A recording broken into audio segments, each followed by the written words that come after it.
All right, we're going to be covering the Dallas Cowboys today, previewing the upcoming season. We're going to be using Warren Sharp's info from his book. You should go check it out. His 2025 betting football preview. Got all sorts of great stats. We did the Chiefs yesterday. We'll be looking at the Dallas Cowboys schedule, plus new additions, who they've lost. Obviously, they got a new head coach, Brian Schottenheimer. And see what the expectations are for the Cowboys this year. We can run through their schedule real quick. I like pulling it up over here. It's a little bit easier. But they get to start off the season against the defending champs, the Eagles. That first Thursday night, prime time, baby.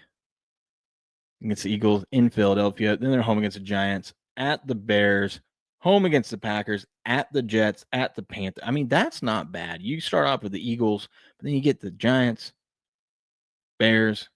Packers will be a fun game. That's a primetime Sunday night football game. At the Jets, I mean, you should be at worst 4-2 to start the season. You get a divisional game against Commanders. That'll be fun. You got to go up to Denver, play the Broncos, home against the Cardinals, at the Raiders, home against the Eagles. And 4 days later on Thanksgiving, you got to turn around and play the Chiefs. That's not fun. Ugh, this is a brutal stretch. You better hope you're a couple games above 500 at this point. You got to be home against the Eagles, home against the Chiefs, and then at the Lions. And you get home Vikings, home Chargers, finish the season on the road for the last 2 games at the Commanders and at the Giants. That's kind of a rough 4 weeks right here. Ooh, maybe 5 weeks if you count the Chargers there. They better hope they're above 500. If they're not, this season, it's going to be – that's not good. That's not good. Okay, that's fine. Thanks, StreamYard. Let's see. What do we got here? Key players lost. They lost to Marcus Lawrence to the Seahawks. Jordan Lewis to the Jaguars. Brandon Cooks. I forgot Brandon Cooks left to the Saints. Chauncey Goldson went to the Giants. Chuma Edoga to the Jags. Cooper Rush to the Ravens. It's going to be weird seeing Cooper Rush not in a Dallas uniform. Eric Kendricks, free agent. Rico Dowdle to the Panthers. Oh, no. They lost Trey Lance to the Chargers. How are they ever going to recover?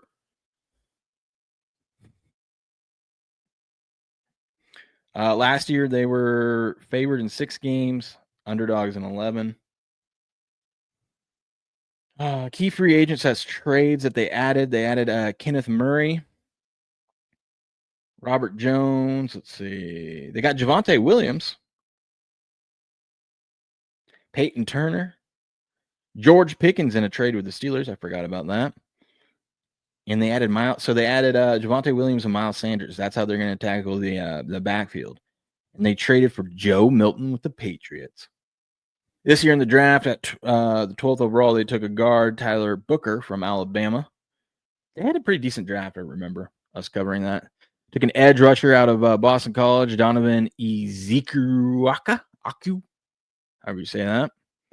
And a cornerback. In the 3rd round, they had a cornerback out of East Carolina, Siobhan Revell. Then Jaden Blue, running back out of Texas. Shamar James, linebacker out of Florida. Took another big boy out of Oregon, a Johnny Cornelius. And, 6-7 round picks. We'll see. Their projected win total over the 2025 season is 7.5. That's let's go back. 7.5. Are you kidding me? Let's see. We'll be very favorable to them. They get 1 win against the Giants. Say they beat the Bears. That's 2. Lose to the Packers. Beat the Jets. Beat the Panthers. That's 4. We'll say they split with the Commanders, right? So we'll say they win the home game here against the Commanders. That's 5. They could beat the Broncos. Who knows? Broncos, 5. So 6, 7, 8. I mean, they could have 8 wins by November, realistically, if the Cowboys are anything up to snuff. But we got to see what's Schottenheimer. Plus, you got the Giants still. That's 9. And then you got to think at least through this stretch, they're winning a game. But who knows? Who knows? I don't know. 7.5 is their projected? Seems a little light, Patriot. What do you think? Patriot says 17-0. Okay. Well, I don't think that's happening either. I don't think that's happening either. Another thing I like to look at is the Dallas Cowboys. I like to look at the salary cap. Who are they paying? Who are they paying? So they have 310 million in salary cap allocations, 11th overall in the league. They have 32 million in cap space, huh? And 29 million in dead cap. So of course, Dak Prescott, quarterback, taking up most of the money. He's a $50 million cap hit. Micah Parsons next, and Micah Parsons on that last deal.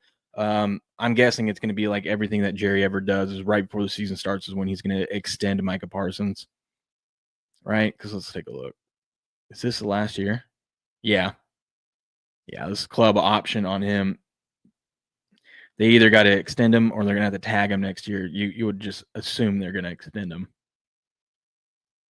And Jerry will probably wait till right before the season to get it done because that's what Jerry does. Waits till the very last minute.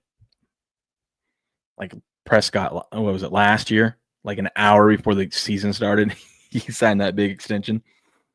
Oh boy. CeeDee Lamb, Trayvon Diggs. All right. That's who they're paying. They got a lot of good guys on good deals. George Pickens for $3.6 million. Jake Ferguson's only making $3.5. That is a steal. That is a steal. All right. That's their salary cap. Nothing too crazy there. Patriots says 11 wins would be awesome, to be honest. Yes. Yes, indeed. I think if they are like a playoff team, you will see that 11 wins because they'll be competing against the Chiefs, Lions, Eagles, if they are a playoff team.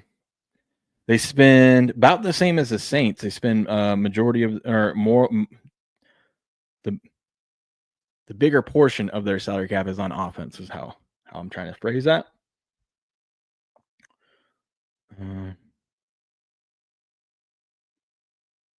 They had 7 wins last year. Their forecasted wins for this year 7.5. Last year it was 10.5, so they went way under their projected win total.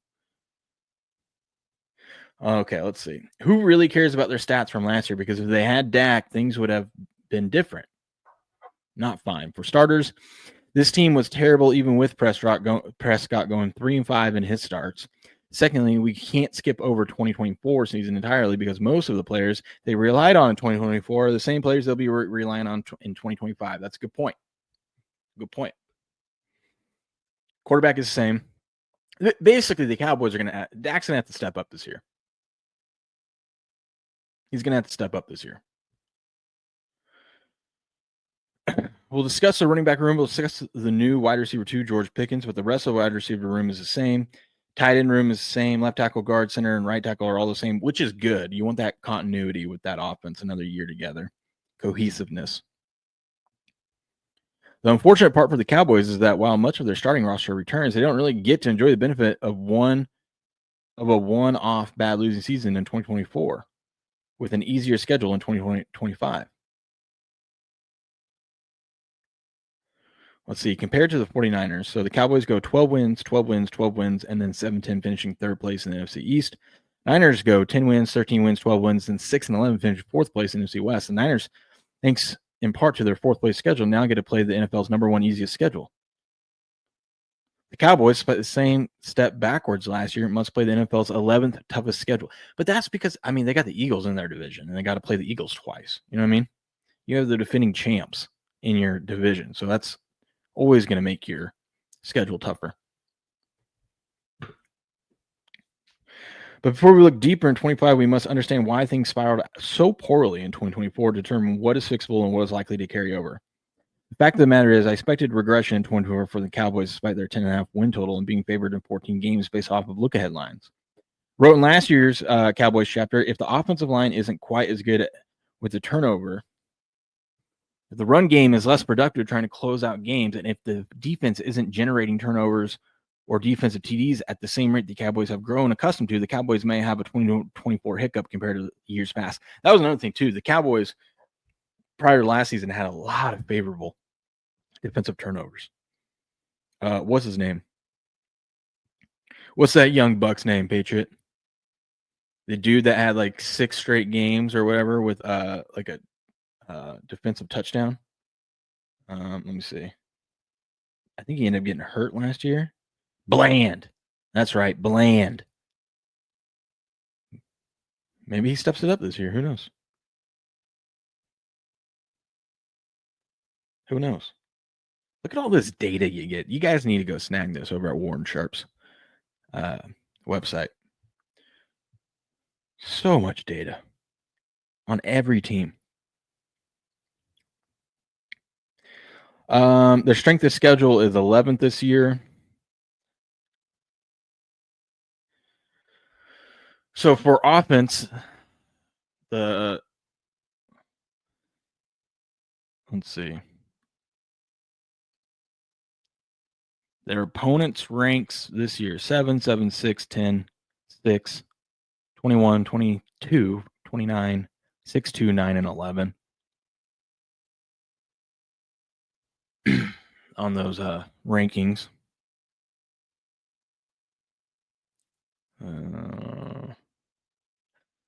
They get to play the AFC West this year and the NFC North. Plus, they play a third place schedule, so they'll play the Jets, the Panthers, and the Cardinals. Compared to last year, I mean, look at last year. They had to play the Texans, Lions, Niners. Ugh. Miss Leslie says, where has Steps been? I don't know what that dude. I think he's back to work now. I don't know. We'll get him on here this week, though. We'll get him on. He's just been, enjoying. Oh, he is busy. He's selling his house and they're building multiple houses, I guess. Busy, man. Let's start with the most important factor of their prior success: defensive turnovers. Under Dan Quinn's leadership, the defense was a havoc-creating machine.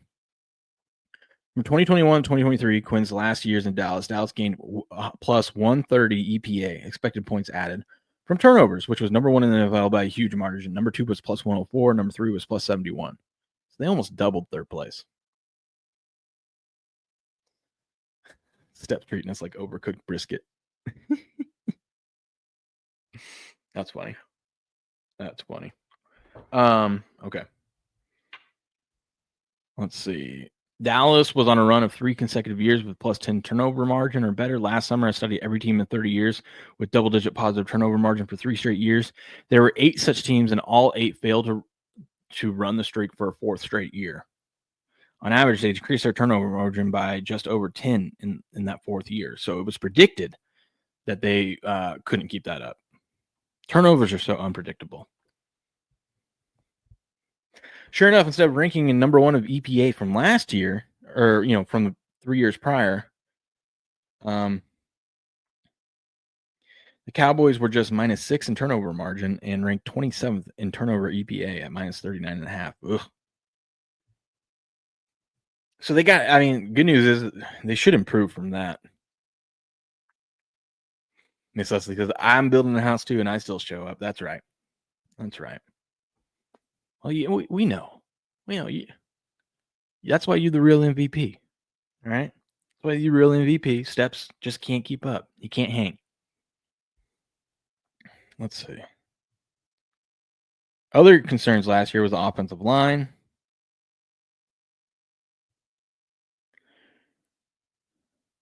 For years, Dowd had a consistently strong offensive line, but with many moving parts and younger players replacing now retired Pro Bowl vets like Tyrone Smith and Zach Martin, it's just not the same. Martin, who retired in February after making 10 starts last season, was missed when he was absent in 2024 and will be missed in 2025. He had 6,659 pass pro snaps in his 11-year career with 0 accepted holding penalties in pass protection. That is wild. That is virtually impossible. That's a hard guy to replace.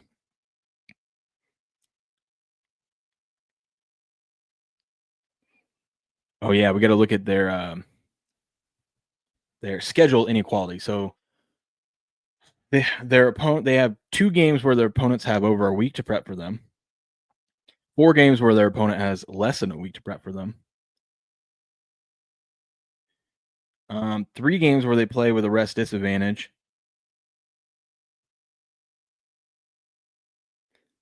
6 games where they have a rest advantage. So they do got a favorable schedule rest wise. That's good.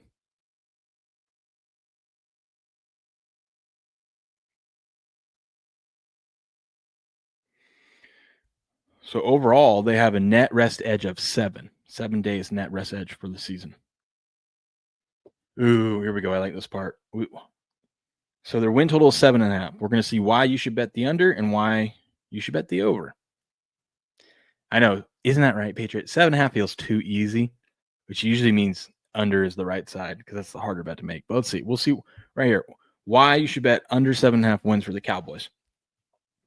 Dallas has done little to address the run defense that gave up the 3rd most yards per attempt, 4.8, and the 2nd most yards before contact, 1.98, which likely led to the team finishing the season with the league's 2nd worst defensive EPA per rush, minus 0.06. Despite running the 4th most pass plays of any team in 2024, Cowboys quarterback completed just 62.5% of their 637 attempts, the 26th highest completion percentage in the league.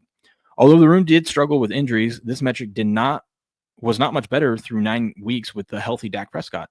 Their starter accounted for 286 of those snaps and only found receivers 64.7% of the time. That's why I keep saying, like, if you think the Cowboys are going to go above their win total this year, you got to think Dak steps up and plays a whole lot better. The Cowboys' 24th ranked down set conversion rate can be traced back to their poor performance on early downs. They were 26 in yards per play on 1st and 2nd down, leading to longer 3rd down conversion attempts. The running game gained just 4.1 yards per carry on those downs, 24th in the league, and there is not much reason to think it'll be better this year. That's true. But we saw with the, if you have defensive concerns, one, we know they played poorly. We just talked about them playing poorly with turnovers last year. So if that gets just even marginally better, that'll help. But 2, we saw it like with the Bengals. Okay, if you can't stop anything defensively, you just got to put up points, right? You win games putting up points. The Cowboys can have better 1st and 2nd down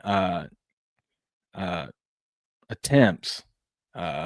Making it short 3rd down, 3rd and manageable instead of 3rd and long. If you can just correct that a little bit, you're going to be just fine. You'll be just fine. Defense is it's defense in the NFL is so weird. You could be really good one year and then really bad the next. It's really easy to go up and down. It's not sticky, as they like to say. Compared to offense. Offense, it's you're either good or you're not. I mean, it's way easier to be more consistent offensively than it is defensively. And so this all boils down to Dak Prescott. Can he be better this season? Can he stay healthy, for one? And then can he be better? If you believe that, this should be an easy bet. If you're going to bet against it, then you don't think, then I would look at some Dak props under and stuff like that. Because unlike with the Bengals, Burrow, even though the Bengals sucked offensively, Burrow had crazy stats last year and put up so many yards, touchdowns, all that stuff. Unlike the Cowboys here, if the Cowboys are putting up those kind of yards, they're gonna win games. Why bet the over? Now, here's why you should bet over 7.5 wins on the Dallas Cowboys. The Cowboys blitzed at the 7th highest rate of any team last year, 31% of the plays, and it paid off. Cowboys pass rusher registered 52 sacks in 2024, reaching the quarterback on 10.2% of opponents' passing attempts, the league's 2nd highest rate. Despite the injury to Dak Prescott, the Cowboys' offense would have been expected to score 40 touchdowns based on their yardage total and red zone trips last season. They scored just 29, falling 11.1 touchdowns short of expected. That was the biggest gap in the league last season. Especially if Prescott's back, the Cowboys could score a lot more points in 2025. That's the thing, too. Offensively, They got to take the step forward. They've got to not have so many third and longs. They got to be more efficient on first and second down. Good news is, yes, you have a new head coach, but he was the offensive coordinator last year, Schottenheimer. So you're not changing things up other than who's calling the plays now.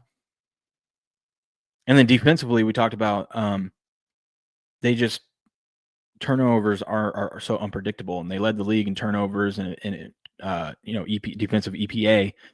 The 3 prior seasons last year, they were 27th. So if they can even get that back up to average at like 15, plus have a little bit more success on offense and, not fall behind by 11.1 touchdowns as expected, right there is enough points to get you over 7.5 wins right there. And Patriots, right, their kicker, Aubrey, is good for at least 3 wins. That's the thing about the Cowboys, too. They just got to get to midfield, and they got a chance to score points. But hopefully the drives are a little bit longer than that, and they get a little bit closer, because then you give your defense more time to rest and eat up some clock. Dallas offensive line does not have the same reputation in the past, but they finished 3rd in pressure rate allowed in 2024, though ESPN did rank them 24th in their pass block win rate metric. Zach Martin's retirement hurts, but they did select Tyler Booker in the first round. I do not think rookies have an impact their rookie season. We even saw Joe Alt, all right season, not what he's going to be his 3rd or 4th year in the league. It takes these guys about 3 years to be what they're going to be. Doesn't mean that you can't, be all right, and especially if you need someone. Great pick, taking a big boy there in the first round. Not going for the flashy wide receiver. Tip of the hat to Jerry there. I was shocked when they actually did that. Or go get a running back. But, I don't think Tyler Booker is going to make a huge impact in his first year. I will say, though, even though you are losing Zach Martin, he didn't finish the season last year, right? He played all, but I think he played 11 games or something. So at least those guys got some reps together. The guys that are going to be there this year got some live snaps. That's a positive look there for the Cowboys. At least I would be happy about that if I was a Cowboys fan.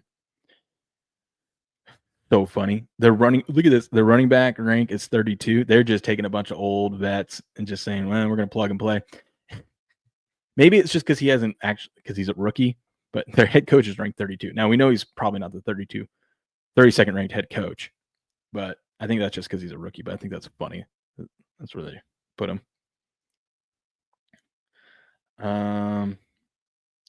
After 3 consecutive 12-win seasons, the Cowboys stumbled to a 7-10 finish in 2024. As a result, Dallas tumbled down the rankings to 24th. Dak was limited to just 8 starts last year due to injury. Posted a career low of 45.3 total QBR when healthy. Yeah. Despite some new faces, the running backs finished last year for the second straight, or finished last for the second straight year last year, the only unit to do so in our rankings. They've added Javonte Williams and Miles Sanders in free agency. And a 5th-round pick, Jadon Blue out of Texas. So they got a couple old guys and then a young buck in there. Maybe they can make something happen. They got George Pickens, CeeDee Lamb. Offensive line. They moved up from 28th last year to 16th with the addition of Tyler Booker, plus another year experience for all those guys on the line. Let's see. Their panel was high on the secondary last year, placing them in the top 5, but they've tumbled down to 24 this season. Trayvon Diggs played just 13 games over the past 2 seasons due to knee injuries and just 6 interceptions since recording 11 of them back in 2021. Okay. Ooh, let's get into their schedule. Get me to camp and let's see, says Patriot. Yeah, we'll see. We'll see. I think if I'm not being biased, just looking at, I think if you temper your expectations, I don't think Dallas is going to be a Super Bowl contender. I don't think they're going to win the division. But I think they are going to go over their win total and could be a playoff team. Because the things they need to fix are doable. And they got the pieces to do it.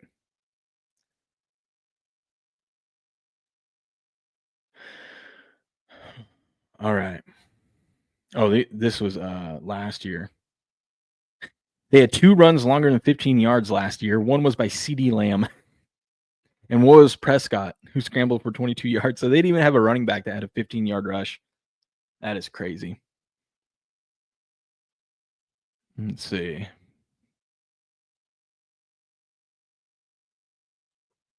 Now this is talking about the running back concerns.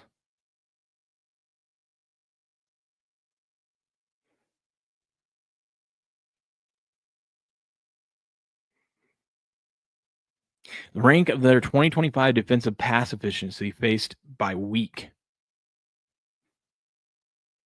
I mean, look, they get to play the Giants twice on there. They get to play the Panthers, Cardinals. Packers don't have a good pass defense. But also they got to go up against the Eagles, Commanders, the Broncos with the number one secondary in the league. They do have it's going to be tough. But here's their run defense that they get to face each week.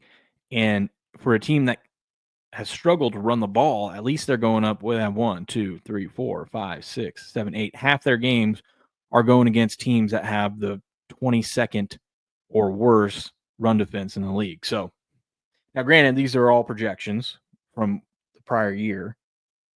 Some of these defenses are going to get better. Some of these defenses are going to get worse. Broncos defense last year, look at that. Number 1 in pass efficiency, number 2 in run efficiency. I can't say that word with this missing tooth. Let's see. You can look through their personnel usage. We won't go through all that.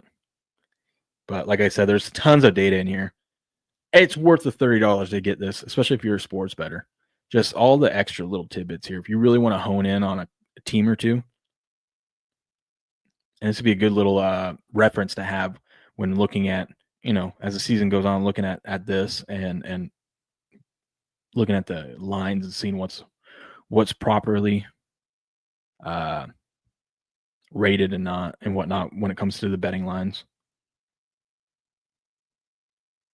We're talking about how Javonte Williams is clearly the worst running back in Denver last year. 23% of Javonte Williams' runs last year were stuffed for no gain. Oh. And in 2023, he ranked 42 of 49 running backs in rush yards over expected. That's not good. Ugh. They're really hating on Javonte Williams. Sadly, Williams suffered a torn ACL and LCL in week 4 of 2022 and simply hasn't been the same since.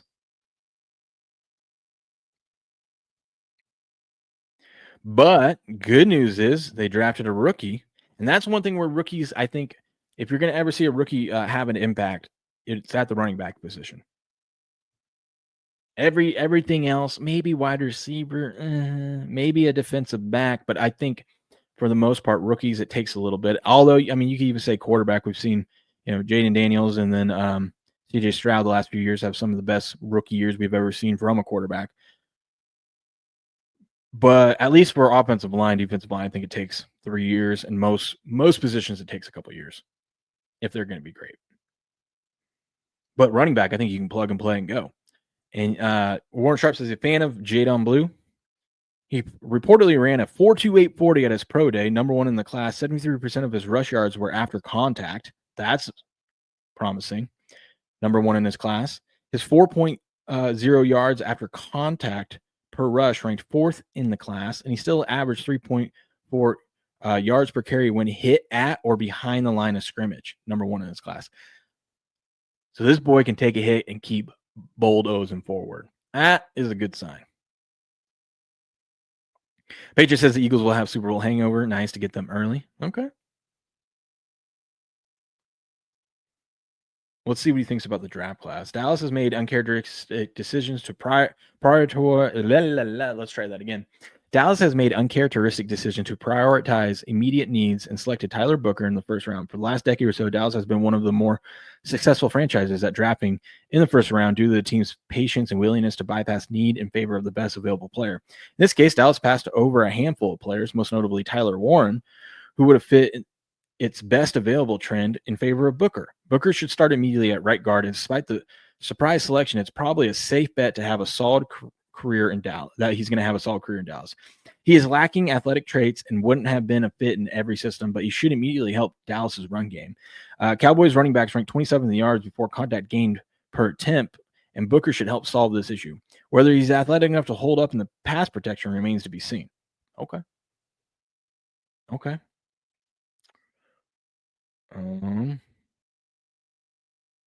Jadon Blue, a fifth-round pick, will have an opportunity to compete for playing time immediately and should see action on passing downs at a minimum. Blue is an explosive weapon in the open field, but he's also a more physical runner than a 5'9", 196-pound frame would indicate.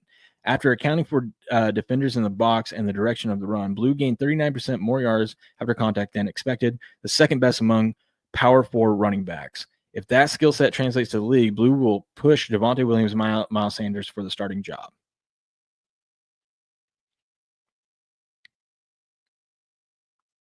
All right. We got more stats and data from last year. We're not going to go through all that. Oh, I do want to see, do we have the red zone? Do they have the red zone numbers? Maybe we're just not there yet.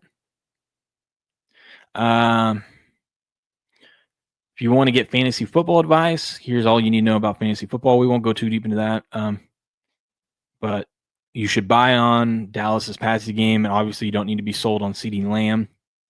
However, the acquisition of George Pickens enhances the outlook of the entire offense, creating potential value for both Pickens and Dak Prescott. So there's some fantasy football advice for you. We're not going to go through all that, though. You can go get the copy of this and read it yourself. Let's take a look at their defensive outlook. Cowboys were mid-pack against the run in 2024, finishing 21st in yards per carry allowed on running backs runs, though they were the worst at creating negative plays. Dallas was 30th in forced negative running back runs and 25th in yards before contact allowed on those carries. One of Dallas's biggest off-season moves was re-signing Osa Eniguazu to a 4-year contract, keeping him under contract through his prime years. Oh, yeah, I remember that. That guy got paid. He got like 20-something million a year. The spot next to him is a question mark. A first-round pick in 2023. Mozzie Smith has not lived up to the draft capital through 2 seasons. Free agent addition of Solomon Thomas is more of a backup option. So he does not really solve the issue if Smith cannot take a step forward.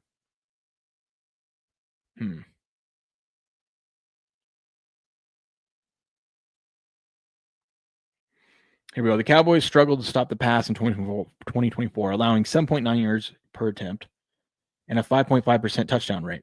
Trayvon Diggs underwent knee surgery in January and will likely miss the start of the season.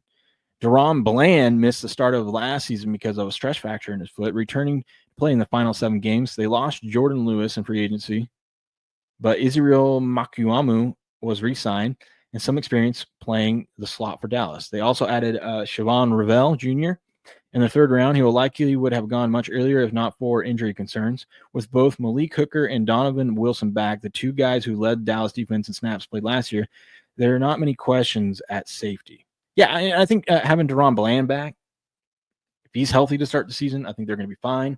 And then you're hoping that you get Trayvon Diggs back and can stay healthy when he returns. I think it's promising look. Some more stats about how terrible their defense is. Ooh, here we go. Red zone target leaderboard. Let's see. The Dallas Cowboys. This is interesting. CeeDee Lamb. See, I like looking at it. Just how we saw with Travis Kelce with the Chiefs. CeeDee Lamb was targeted in the red zone 18 times. And 15 of those 18 was when Dallas was between the 11 and 20-yard line. Only 1 time was it between 1 and 5, and 2 times between 6 and 10-yard line. Brandon Cooks, who's no longer on the team, was the one that was targeted the most when they're inside the 5. He was targeted 5 times there. Jalen Tolbert was targeted 4 times there. Love fantasy football stuff or, betting props for you. Dallas is 22nd on strength of schedule based on Vegas's forecasted win totals. So but once again, you're in the division with the defending Super Bowl champs. right? Who are one of the favorites to win it again, you know? Let's see what else we got.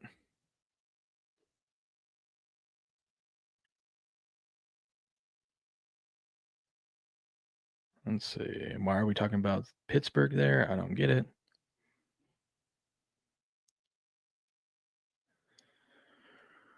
So they're saying the addition of Pickens is exactly what the offense, or is what is a good addition there.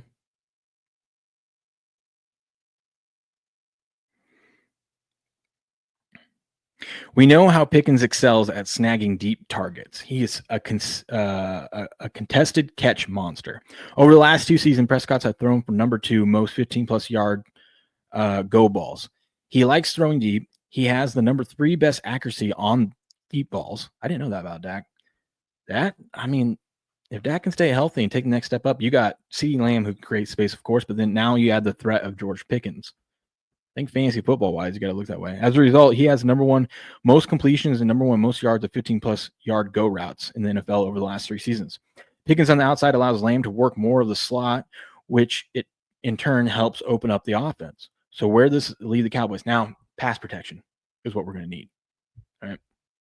Or what the Cowboys are going to need. If we start on the defensive side, they have all right. Penalty analysis. We know that they're not great with penalties. They get a grade C overall on penalties. They need to clean that up. What else we got? I want to get to the end of this and see what his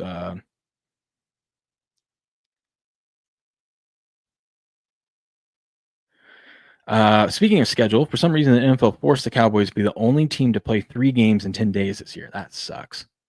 Teams are now just 4-9 since 2005 in the third game of 3 games in 10 days when they aren't playing another team in the same situation. Those teams are 5-8 ATS, an ROI of minus 26.6. Ugh. This schedule quirk happened 0 times from 2019 through 2023, but in 2024, the NFL tried it 10 times. They realized their error, but instead of shelving it entirely, they rolled it out 1 time to hurt 1 team, the Dallas Cowboys. It starts week 11, Monday Night Football against the Raiders. Then they play on a short week Sunday against the Eagles. They follow that up. They host the Chiefs on Thanksgiving. So that Thanksgiving game is going to be that third game against the Chiefs. That's not going to be good, especially after playing the Eagles. It's not going to be good.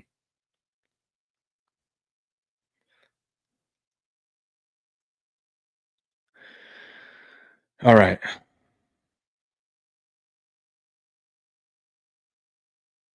Oh man, look at that. They just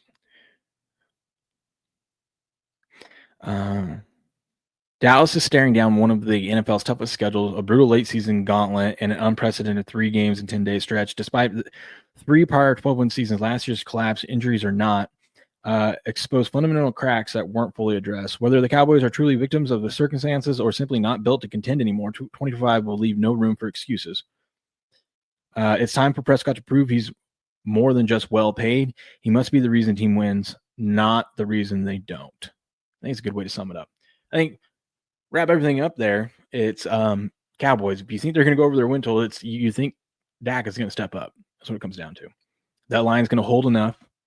Defense is going to marginally improve, and you're hoping that with the addition of Pickens and maybe getting a little bit better run game out of bringing in your rookie tackle, who is a good run blocker, and your 5th round pick, Jordan Blue. Maybe you can you don't have to be great at running, but don't be dead last in the league like they have been. If you can do that, I think the Cowboys should easily go over their 7.5 wins. But teams have been riddled with injuries, and you can never predict injuries. But once they start happening, they happen a lot easier. So we'll see. But that's the Dallas Cowboys for you. A little preview here. If you like what you see, like this video, share it out there. Make sure you subscribe to the channel. Join us live 4:30 a.m. Pacific Standard Time every day. We're going to be going through teams all summer long.